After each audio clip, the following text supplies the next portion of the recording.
En entrant dans le palais de Buckingham, un lieu habitué depuis longtemps aux murmures et aux rumeurs derrière les portes dorées, une bombe vient d'exploser.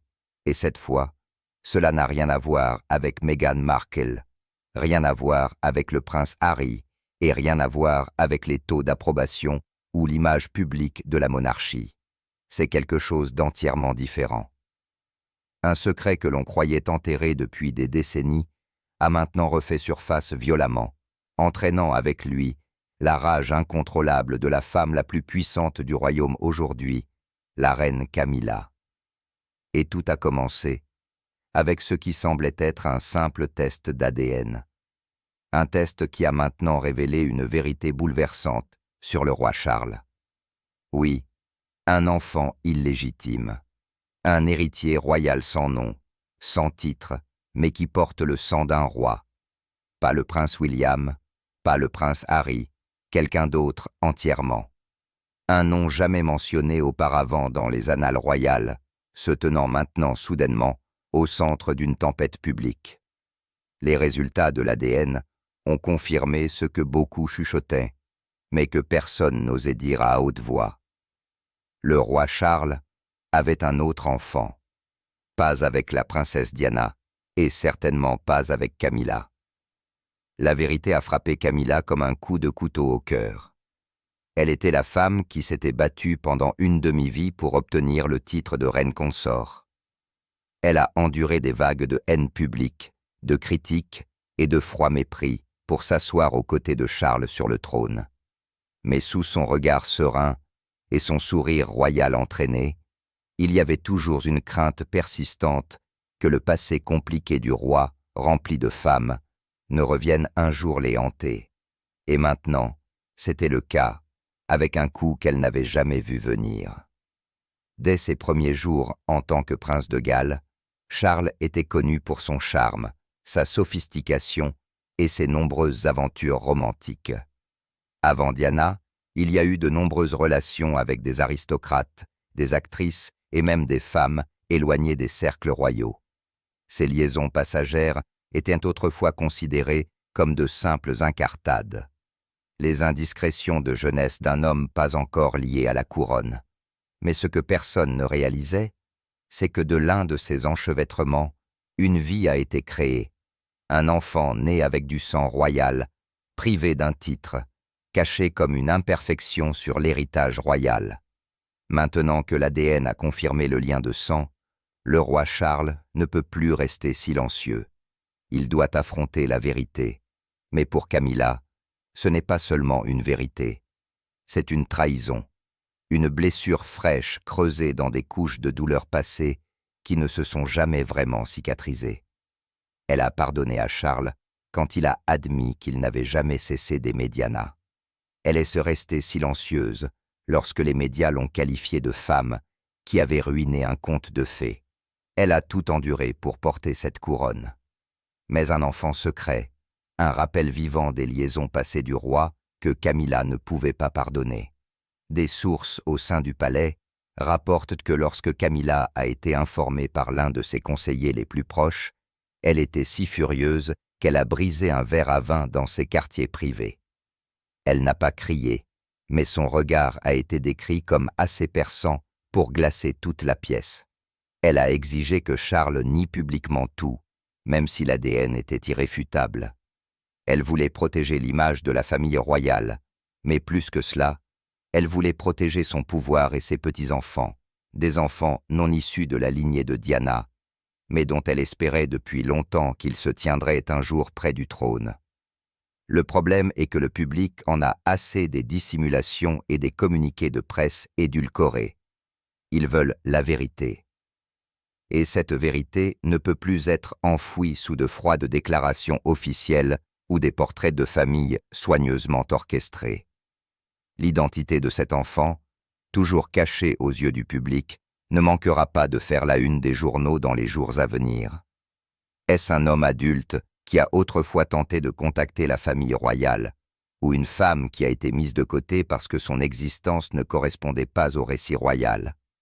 Qui qu'il soit, leur présence à elle seule détruit l'image de la famille royale parfaite que les médias britanniques, ont tant essayé de maintenir.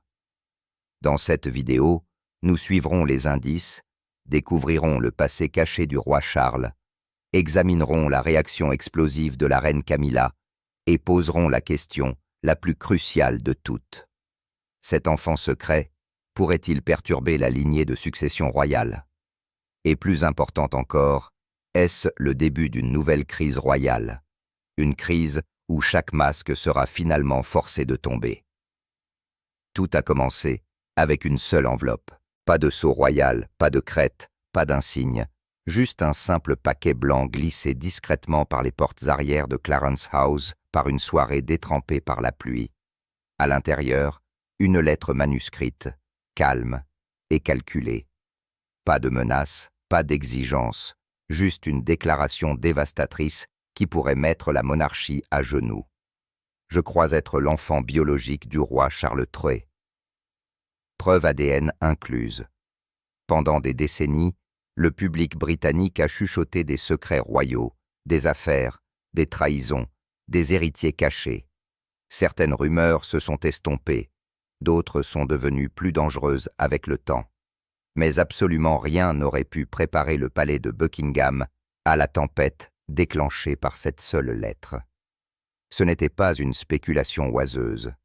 Ce n'était pas un imposteur avide de célébrité qui cherchait à obtenir 15 minutes de gloire dans les tabloïds. C'était la science documentée, vérifiée. Un profil ADN complet d'un laboratoire de génétique européen certifié. Précis, clinique, irréfutable. Le résultat, une correspondance de 99,9%. Pas avec le prince William, pas avec le prince Harry, mais avec le roi Charles lui-même. Le palais a été complètement confiné. Les bureaux de presse ont été réduits au silence. Les courriels internes ont été effacés. Les équipes juridiques ont été activées en quelques heures. Mais il était trop tard. La nouvelle s'était échappée. Et ce qui a rendu ce scandale particulièrement explosif, ce n'est pas seulement l'ADN, c'est le moment. Alors que Charles s'adapte encore à son règne et que la reine Camilla s'accroche désespérément à la légitimité publique, la révélation d'un enfant secret conçu avant même Diana menace de tout défaire. Et au cœur de ce chaos se tenait Camilla. Pendant des décennies, elle s'est frayé un chemin de maîtresse à monarque, combattant la haine du public et la tradition royale. Mais ceci, c'était une trahison au-delà de la trahison. Non seulement Charles avait aimé une autre femme, mais il avait eu un enfant avec elle. Un enfant qui était maintenant adulte et qui pouvait prétendre non seulement au trône, mais aussi à l'histoire, à l'héritage, au nom. Derrière les murs du palais, le chaos régnait. Des cris, des objets de famille brisés, des menaces juridiques proférées, et le silence le plus assourdissant de tous venait du roi Charles lui-même. Silencieux, comme s'il se souvenait, comme s'il savait, comme si les rumeurs n'avaient jamais été des rumeurs. La monarchie a déjà surmonté des scandales, mais celui-ci, selon certains, est personnel. Il s'agit de sang. Et Camilla, furieuse, humiliée et acculée, est prête à exploser. Les scandales royaux ne sont pas nouveaux. Depuis des générations, la maison de Windsor avance à pas de loup à travers des affaires murmurées, des rendez-vous clandestins et des lettres d'amour cachées dans les murs du palais. Mais peu de rumeurs se sont accrochées à la couronne aussi obstinément ou aussi silencieusement que celles concernant l'autre grand amour du roi Charles, celui d'avant Camilla. Le monde connaît le conte de fées tragiques de Charles et Diana, la romance interdite qui a mené au couronnement éventuel de Camilla, mais peu osent en murmurer le nom de la femme qui est venue en premier. Son nom était Lady Sarah Keell. Jamais photographiée avec Charles, jamais interviewée, jamais courtisée pour des titres, mais elle était là, à la fin des années 1970, bien avant que les obligations royales n'obligent Charles à se marier. Sarah était une aristocrate frappante, vive, posée, discrète. Elle évoluait dans les mêmes cercles élitistes, assistant à des dîners diplomatiques, des courses de chevaux et des galas d'art. Ses amis se souviennent d'elle comme d'une personne gracieuse, intelligente, toujours 3 pas en avant. Charles se sentait en sécurité dans son intelligence et son maintien discret. À l'époque, Camilla venait d'épouser Andrew Parker B.S. et Diana était encore adolescente. Charles, 30 ans et agité, était sous pression pour se caser, avoir des enfants et choisir une épouse convenable. Mais ce qu'il voulait, c'était Sarah. Des initiés disent que leur romance a duré plus de 2 ans avec des week-ends tranquilles à Balmoral. Des appels tard dans la nuit transmis par des aides de confiance et un voyage en Italie en 1969 sous le prétexte de relations étrangères ont été rapportés.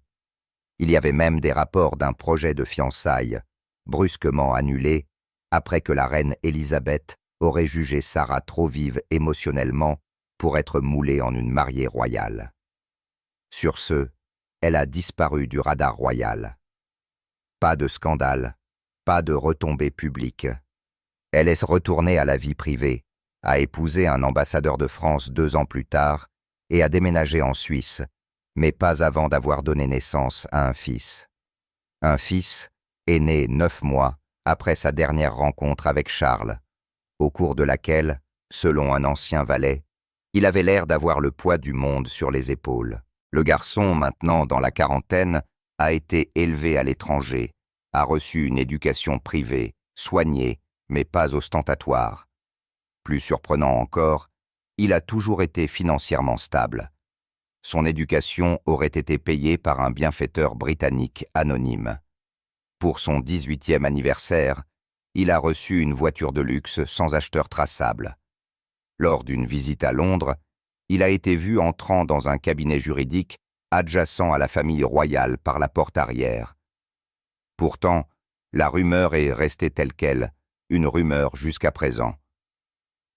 Pendant des décennies, les rumeurs de l'héritier perdu de Charles, né d'une romance discrète, ont été gardées secrètes. Les palais l'ont nié. Les journalistes l'ont évité par crainte de répercussions juridiques. Dans une rare remarque désinvolte à un confident, la reine aurait rejeté cette notion comme une fantaisie que les gens inventent pour faire face à la monotonie de la vie royale. Mais la vérité, comme le sang, a tendance à remonter. Alors que la monarchie faisait face à une pression croissante pour plus de transparence, de plus en plus d'histoires ont fait surface. Un valet de pied à la retraite a affirmé avoir une fois livré des roses à une femme que Charles ne pouvait pas oublier. Un archiviste royal a été discrètement renvoyé après avoir prétendument découvert des lettres personnelles cachées sous de faux tiroirs à Clarence House. Un appel anonyme à une publication européenne suggérait que le secret le plus profond de Charles portait son visage.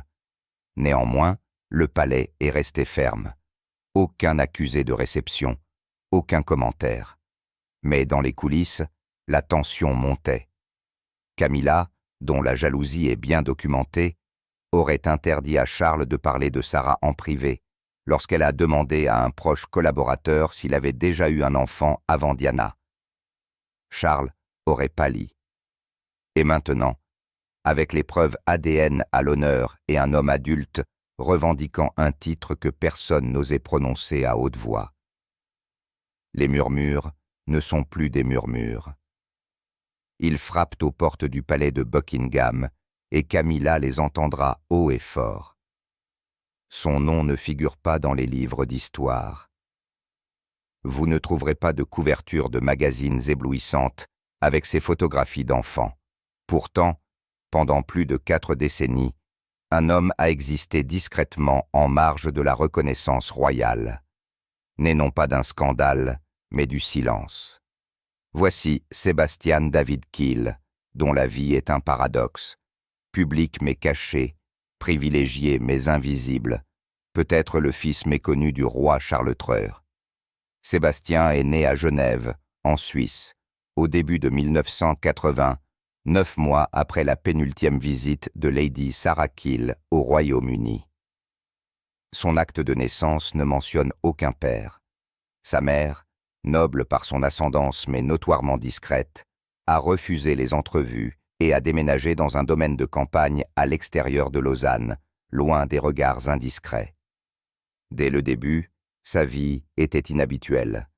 Une fiducie familiale a financé ses études infantiles, qui ont commencé dans un institut monastique haut de gamme et se sont poursuivies dans un pensionnat privé britannique.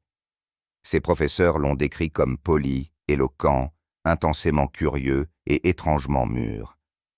L'un d'eux a noté qu'il avait le maintien de quelqu'un élevé pour le public, mais sans le public. Puis, il y avait son visage. Des pommettes saillantes, des yeux rapprochés, un profil qui ressemblait de façon frappante à celui de Charles dans ses jeunes années. Ce n'était pas subtil, c'était frappant.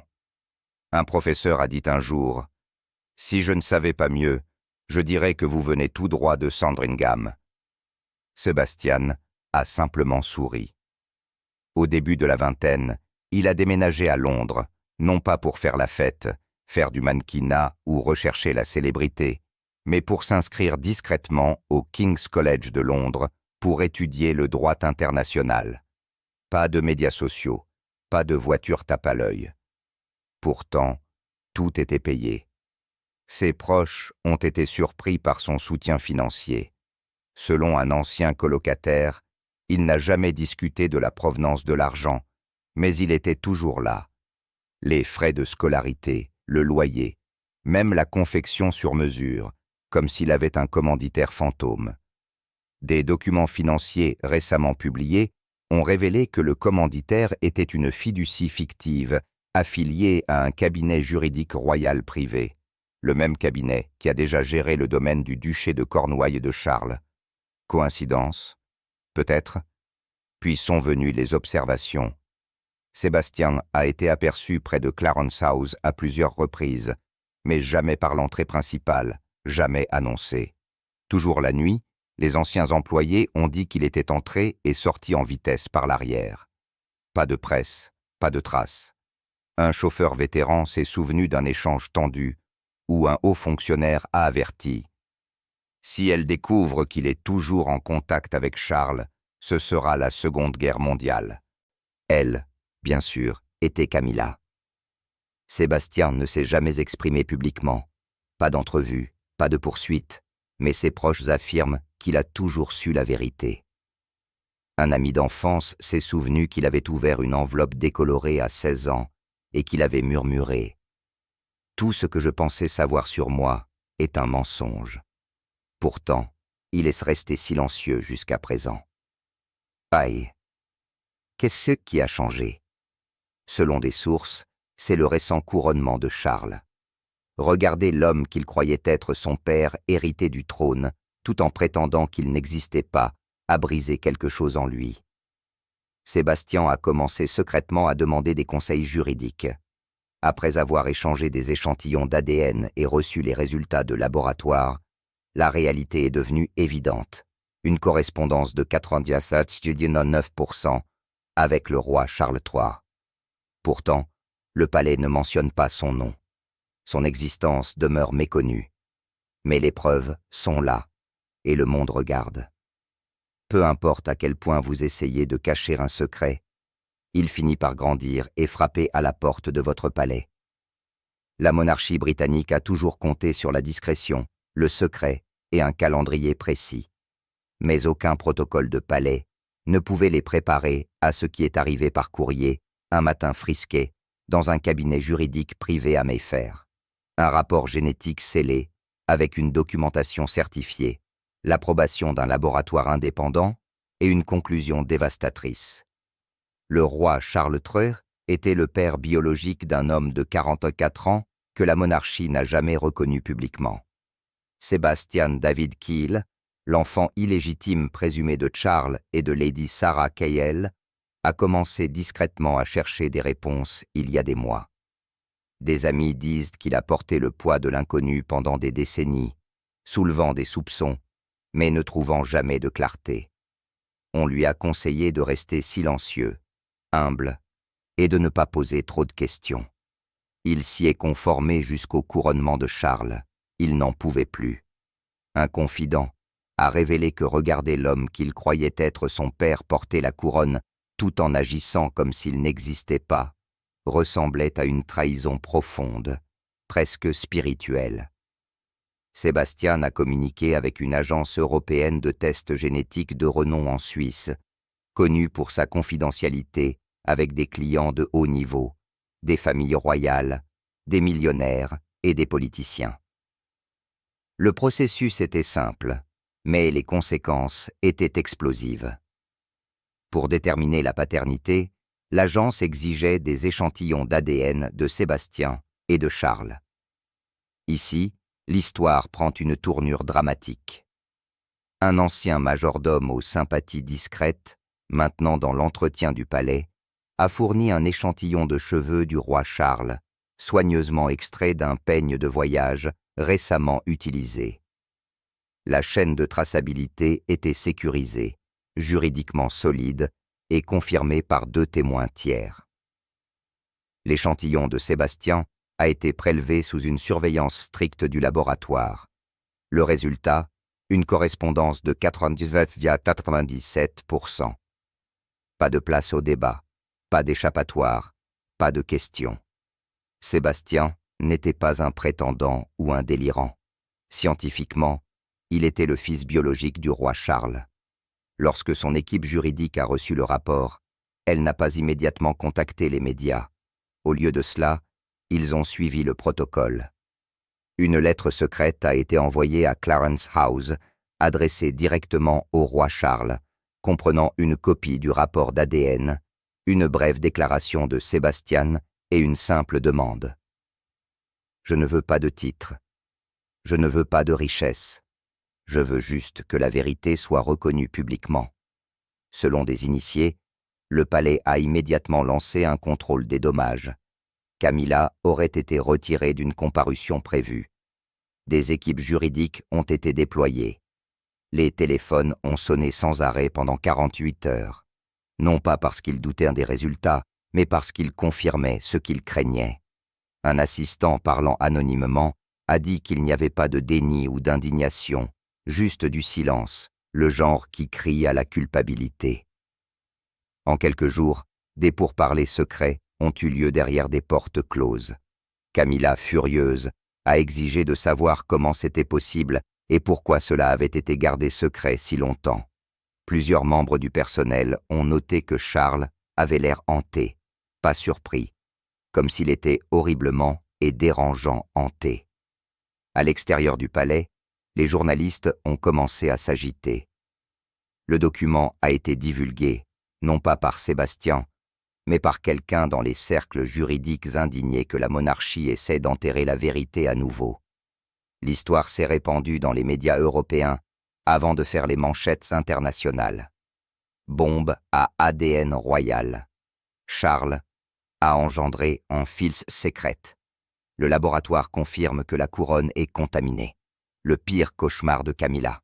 Secret Air confirmé. Sur ce, le conte de fées s'est fissuré. Face à la science froide et clinique, l'héritage séculaire de secrets, de désinformation et de répression du palais a finalement été mis à l'épreuve. Il était impossible de le nier. Maintenant, le roi avait un fils, et le règne de Camilla n'était pas sans rivaux. Au moment où les résultats d'ADN ont atteint Clarence House, l'atmosphère a changé. Le personnel l'a décrit comme étouffant, comme si une tempête écrasait les murs. Pour la reine Camilla, le scandale était plus qu'humiliant. C'était une guerre personnelle qui explosait au cœur de son règne méticuleusement élaboré. Lorsque la vérité a éclaté, Camilla a craqué. Au début, les signes étaient subtils. Elle a annulé une réunion d'après-midi avec des œuvres de bienfaisance royale. Son équipe de sécurité a été remaniée et un souper privé avec Charles a été déplacé aux extrémités opposées de la maison. Puis vint l'explosion. Selon des sources royales, Camilla a crié pendant près de 20 minutes après avoir reçu les documents d'ADN, s'enfermant dans sa chambre et lançant de la verrerie de cristal sur les murs. Une femme de chambre de longue date a quitté l'appartement en larmes, et une autre a dit qu'elle n'avait jamais entendu une telle rage d'un être humain. Elle était déséquilibrée. Un initié a révélé que ce n'était pas seulement l'affaire, c'était sa signification.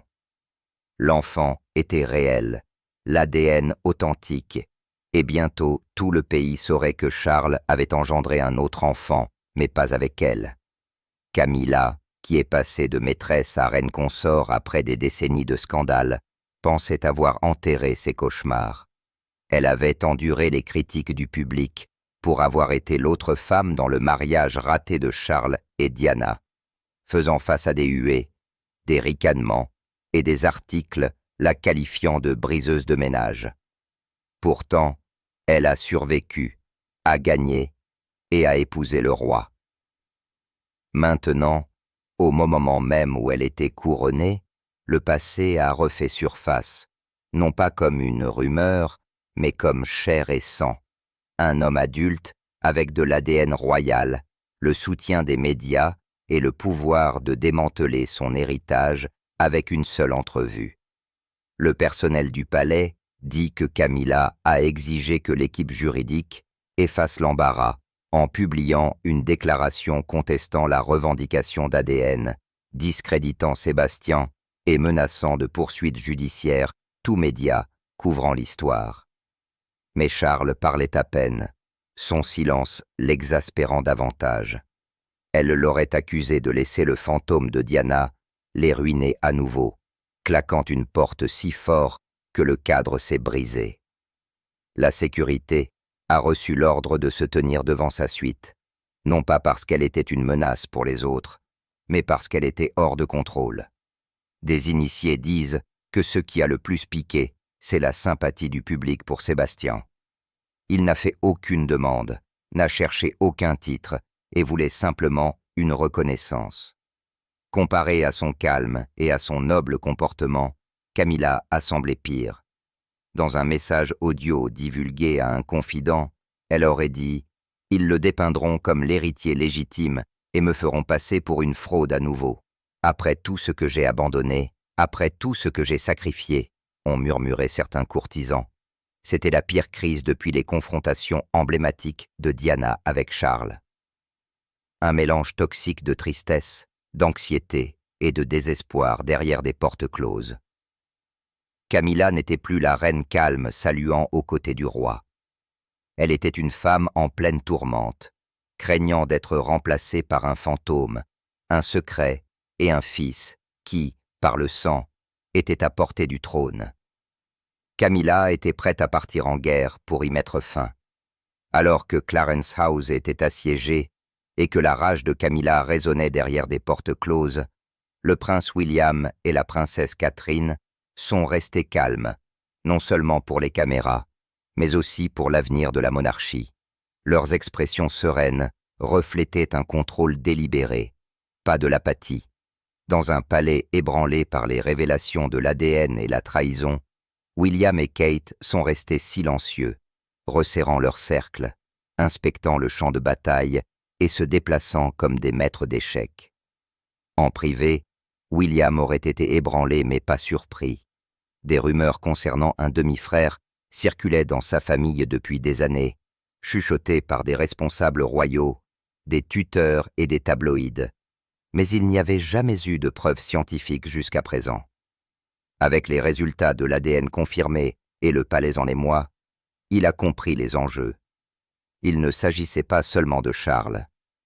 Il s'agissait de la confiance du public, de l'optique de la succession et de la position précaire de la monarchie dans un monde moderne intolérant à la tromperie dynastique.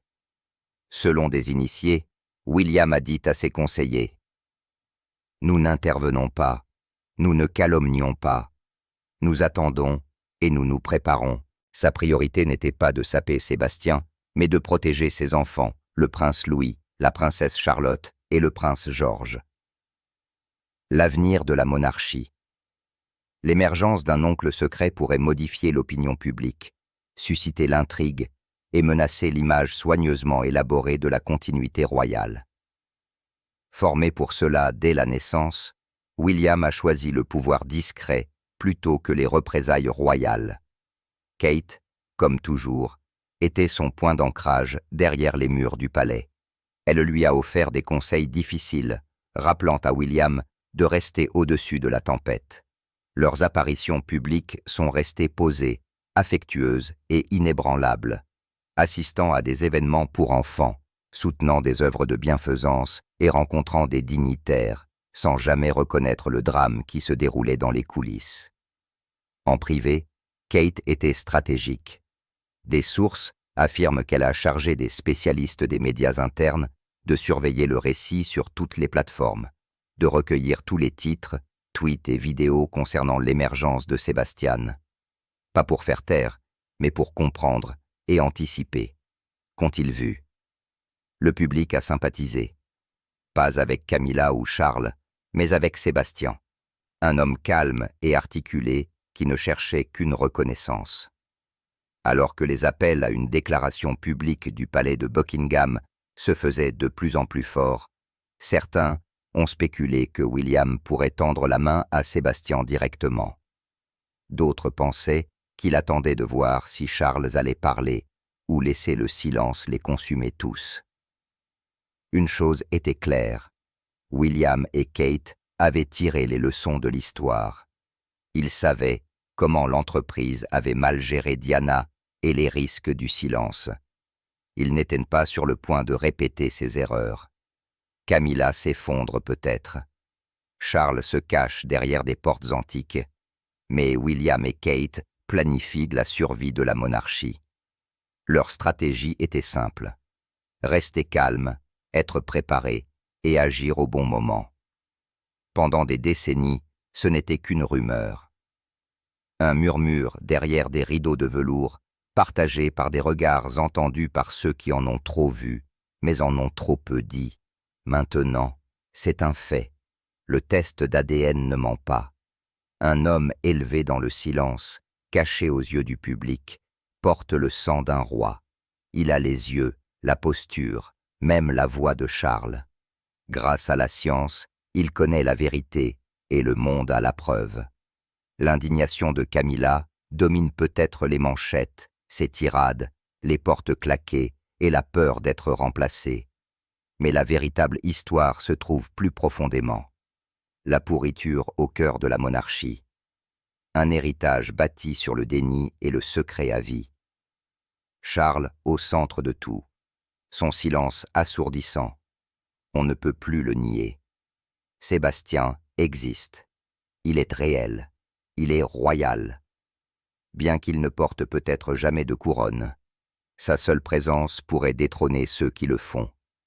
La monarchie s'est longtemps présentée comme intouchable, un symbole de continuité divine. Mais cette histoire révèle quelque chose de plus dangereux. Ils saignent, ils mentent, ils dissimulent. Lorsque les projecteurs de la couronne brillent le plus, les ombres des vieux secrets commencent à s'agiter. L'histoire de l'enfant secret du roi Charles n'ébranle pas seulement les fondations de la monarchie britannique. Elle sert de puissant rappel qu'aucune autorité, aussi vénérée soit-elle, ne peut dissimuler la vérité à jamais. Une simple enveloppe blanche, un résultat d'ADN et une vie autrefois niée ont suffi à déchirer des décennies d'images et d'illusions soigneusement élaborées. Ce n'est pas qu'un scandale. C'est une leçon de responsabilité, d'honnêteté et du lourd prix que nous payons lorsque nous choisissons d'enterrer le passé. Dans un monde où chaque action laisse une trace, la vérité trouvera toujours un moyen de remonter. Nous, qu'il s'agisse de royaux ou de roturiers, sommes tous confrontés au même choix, se cacher ou affronter, protéger sa réputation ou défendre sa dignité. Si la vérité a le pouvoir de sauver une âme, de réparer un lien ou même de guérir une nation, alors il est peut-être temps que la monarchie apprenne à s'incliner devant la seule force qu'elle ne peut pas faire taire. La vérité parle toujours en dernier.